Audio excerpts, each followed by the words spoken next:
देश में इस वक्त काफी बड़े पैमाने पर आई फ्लू यानी कंजक्टिवाइटिस फैल रहा है।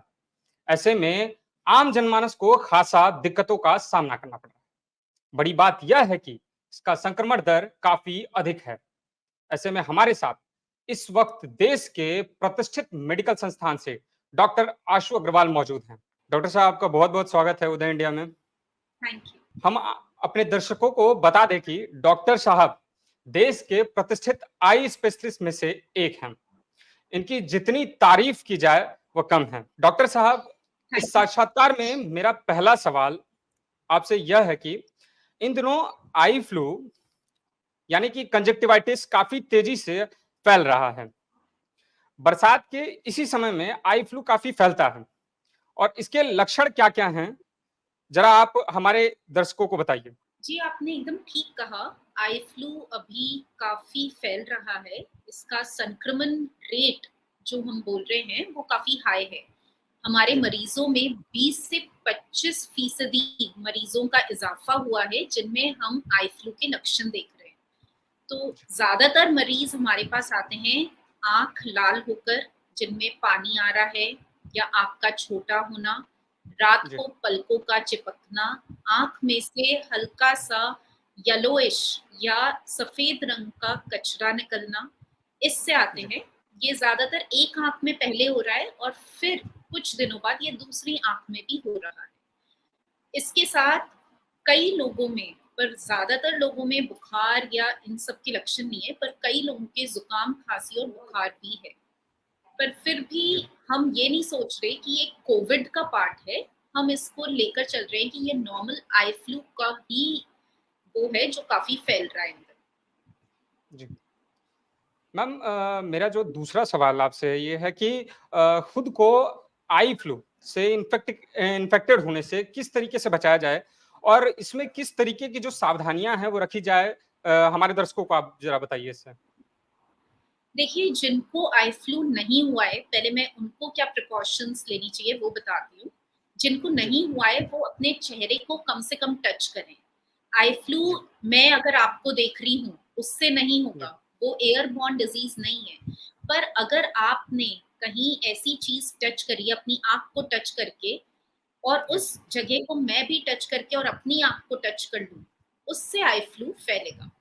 तो जी, जितना कम हम अपने चेहरे को, अपनी आँखों को टच करेंगे, उतना ही हमारे में संभावना कम होगी उसको लेने की या कॉन्ट्रैक्ट करने की।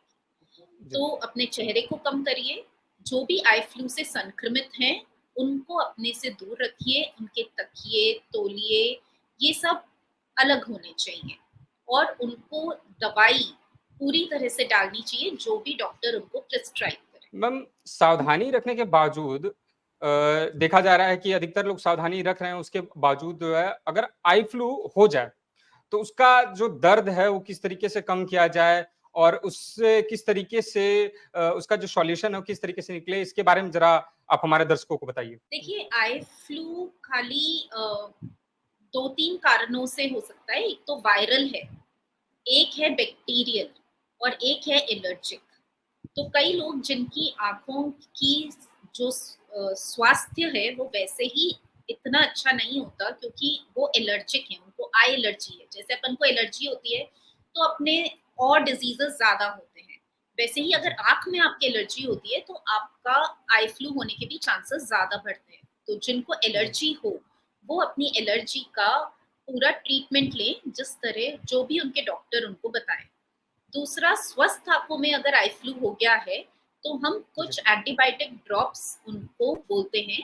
हमारी कुछ आँख की दवाइयाँ होती हैं, जो 6 से 8 बार दिन में डालनी होती हैं और रात को जी, एक मलहम होता है, जिससे आँख की पलकें न चिपके, वो डाल के सोना होता है।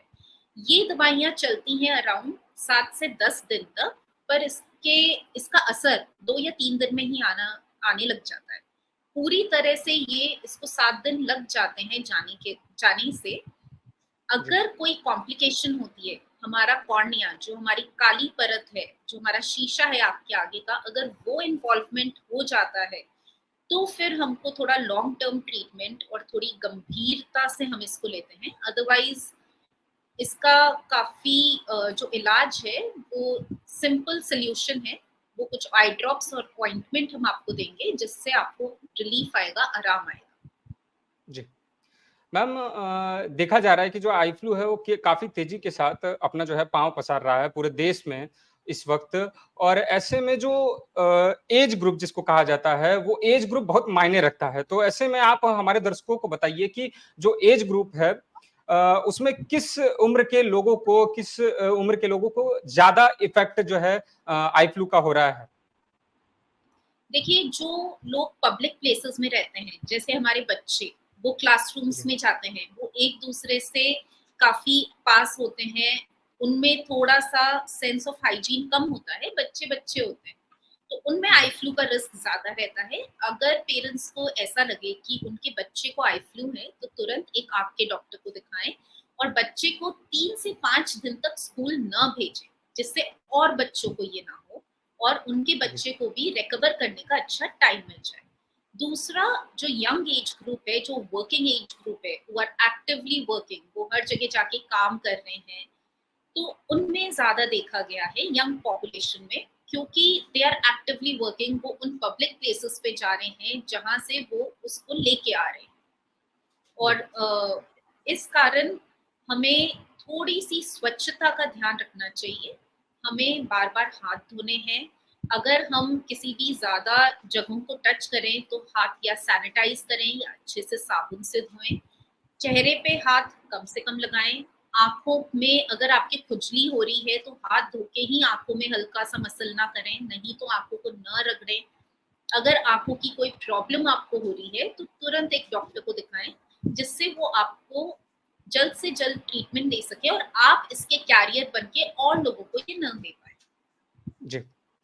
मैम जैसे कि एक स्वस्थ इंसान है, उसको अगर आई फ्लू हो जाता है, तो लगभग कितना समय लगेगा उसको ठीक होने में और किस तरीके का मतलब इस दौरान उसको दिक्कतों का जो सामना है, वो करना पड़ता है? ज़रा इसको खुल के हमारे दर्शकों को बताइए। ज़रूर। देखिए, एक स्वस्थ इंसान है, उसको अगर आई फ्लू हुआ है, तो जी, ज़्यादातर वो 7 दिनों में रिज़ॉल्व हो जाता है, ठीक हो जी, जाता है। पर अगर उसकी आई फ्लू की वजह से कई बार हमारे कॉर्निया, जो कि आँख का आगे का परत है, उसमें अगर इन्वॉल्वमेंट हो जाता है, तो इसमें 2 से 3 हफ्ते भी लग सकते हैं और उसमें दर्द भी ज़्यादा होता है। इसलिए जी, एक आँख के डॉक्टर को सेल्फ मेडिकेशन करने की जगह एक आँख के डॉक्टर को दिखाने से ये फ़ायदा रहता है कि वो आपको बता सकते हैं कि आपका कॉर्नियल इन्वॉल्वमेंट तो नहीं है, जी। आपकी आँख में ये सीवियर रिएक्शन तो नहीं दे रहा और तुरंत दवाई लेने से कॉर्नियल कॉम्प्लिकेशन की चांसेस भी कम हो जाती है। तो इसी का यही है कि एक तो संक्रमित लोगों से पब्लिक प्लेसेस में हाइजीन का ध्यान रखें, संक्रमित लोगों से दूर रहें और अगर हो जाए तो इसका तुरंत आप ट्रीटमेंट लीजिए। जी। डॉक्टर साहब मेरा अगला सवाल ये है कि जो आई फ्लू है, उसके जो साइड इफ़ेक्ट जो हैं, वो क्या-क्या हैं? हुँ। एक बार अगर ठीक होने के बाद दोबारा संक्रमण का जो है, वो खतरा जो है बना रह रहा है, वो क्या है? और या कितने समय बाद संक्रमण हो सकता है? इसके बारे में ज़रा हमारे दर्शकों को आप बताइए। ज़्यादातर अगर आपको आई फ्लू एक बार सीज़न में हो गया है, तो अनटिल जी, एंड अनलेस आपकी आँख में और कोई बीमारी हो, जैसे एलर्जी है आपकी आँख में या आप जी, कॉन्टैक्ट लेंस पहनते हैं या फिर आप किसी ऐसी जगह पे हैं, जैसे हम डॉक्टर हैं या हमारे नर्सिंग स्टाफ हैं, हमारे लोग हैं जो कॉन्स्टेंटली ऐसे लोगों के कॉन्टैक्ट में आ रहे हैं, उनमें जी, ज़्यादातर अ, दोबारा आई फ्लू होने की चांसेस रहती है, नहीं तो नॉर्मल लोगों में ये चांसेस इतनी हाई नहीं है। जी, तो उन लोगों को एप्रोप्रिएटली ध्यान रखना चाहिए और जो भी संक्रमित व्यक्ति दिखे, उनसे थोड़ी-सी उनको थोड़ा दूर रखना चाहिए, उनको तुरंत ट्रीटमेंट देना चाहिए और अपनी स्वच्छता का ध्यान रखना चाहिए, अपनी सराउंडिंग्स की स्वच्छता का ध्यान रखना चाहिए। कोई अगर आपका रिलेटिव भी उससे संक्रमित हो, तो उसको एजुकेट करना चाहिए कि आप तुरंत ट्रीटमेंट लीजिए और थोड़े दिन आप थोड़ा अलग रहिए और बच्चों जी। को स्कूल 3 से 4 दिन छुड़वाने में कोई हार्म नहीं है। तो उसमें माता-पिता लापरवाही ना बरतें और बच्चों को 3-4 दिन या 3-5 दिन स्कूल ना भेजें। जी।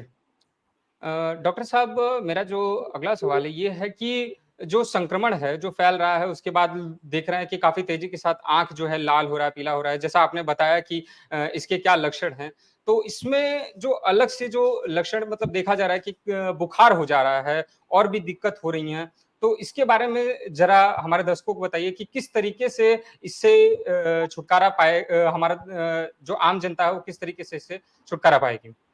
देखिए, अगर आपके आई फ्लू के साथ खाँसी, ज़ुकाम, बुखार, कान में दर्द, छींके आना, ऐसे कोई लक्षण हैं, तो जी, आपको खाने वाली दवाइयाँ भी हम शुरू करते हैं, जिसमें जी, एलर्जी की दवाई होती है। अगर पहले आपको कोई एलर्जी की प्रॉब्लम होती है या साइनसाइटिस होता है, ऐसे काफ़ी लोग होते हैं जो एस्थमेटिक होते हैं, साइनस की प्रॉब्लम होती है, उनको हम एंटी एलर्जिक देते हैं।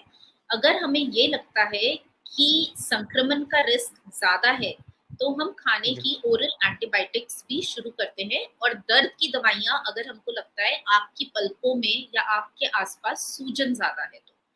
तो जी, कुछ खाने की दवाइयाँ हम शुरू करते हैं, पर उससे रिलीफ़ अच्छा आता है। ये भी बोल रहे हैं कि कोविड का कहीं इससे कुछ रिलेशन तो नहीं है। तो कोविड जी, में भी आई फ्लू ज़्यादा था। जब कोविड था तो उसका एक लक्षण था आई फ्लू, पर अभी जो आई फ्लू फैल रहा है, उनमें ज़्यादातर मरीज़ों में हमको कोविड वाले लक्षण दिखाई नहीं दे रहे हैं। इसलिए हम इन जी। दोनों बातों को एक साथ कन्फ्यूज़ ना करें। अगर हमें कुछ ज़्यादा बुखार या खाँसी वाली है, तो तुरंत डॉक्टर को दिखाइए, वो प्रॉपर्ली एग्ज़ामिन करके असेस कर लेंगे कि आपको तकलीफ़ क्या है। जी। तो हम अपने दर्शकों को बता दें कि हमारे साथ डॉक्टर आशु अग्रवाल मौजूद हैं और उन्होंने बताया कि किस तरीके से जो इस वक़्त बारिश के समय में आई फ्लू यानी कि जो ये बीमारी काफ़ी तेज़ी से फैल रही है, उसके बारे में उन्होंने बताया कि किस तरीके के प्रिकॉशंस लेने चाहिए और किस तरीके से हमें इससे सुरक्षित रहना चाहिए और भी सारी चीज़ें डॉक्टर अशोक अग्रवाल ने हमें बताया। तो हम डॉक्टर जी का बहुत-बहुत धन्यवाद करते हैं उदय इंडिया दर्शकों की तरफ से और थैंक यू। एक बात मैं ऐड करना चाहूँगी, जी, मेरे को काफ़ी क्वेरीज़ आती हैं कि हम इससे बचने के लिए कोई ड्रॉप डाल लें क्या? जी, हमको अभी हुआ नहीं है, पर हमारे किसी रिलेटिव को या हमारे नोन में किसी को हुआ है, तो हम कोई इससे बचने के लिए ड्रॉप डाल दें क्या? तो इसमें मेरा कहना है कि ऐसी कोई ड्रॉप डालने की आपको ज़रूरत नहीं है। अगर आप में लक्षण आए, ट्रीटमेंट तभी शुरू करिए। जी। धन्यवाद।